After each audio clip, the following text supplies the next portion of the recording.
আমি একটা কথা বলি, সেটা হচ্ছে যে এখানে 6টা বাস এসেছিল এবং 5টা বাস কিন্তু পার হয়ে গেছে, হ্যাঁ, এবং ষষ্ঠ যে বাসটা ছিল সেই বাসটাই দুর্ঘটনা কবলিত হয়েছে। এবং আইইউটির এই যে ডিপার্টমেন্টাল পিকনিক যেগুলো হয়, এগুলো কিন্তু আজকে প্রথম না। এটা আমরা গত বছরের পর বছর ধরে আমরা এই দ্বিতল বাস দিয়েই আমরা বিভিন্ন রিসোর্টে গিয়ে আমরা কিন্তু পিকনিক করতেছি। হ্যাঁ, আমরা গত অনেক বছর ধরে।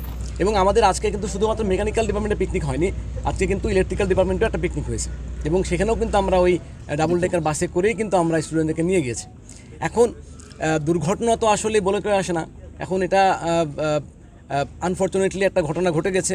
এখন আমি বলবো যে এটা কাউকে দোষ দেওয়ার চাইতে এখন বর্তমান যে পরিস্থিতি তৈরি হয়েছে সেটা কিভাবে উত্তরণ করা যায়, কিভাবে স্টুডেন্টদেরকে বাকি যারা আছেন তাদেরকে কিভাবে সেফলি আইওটিতে পৌঁছানো যায়, যারা আহত হয়েছেন তাদের কিভাবে চিকিৎসা করানো যায়। এবং আমি বলবো যে এই ঘটনাটা একটা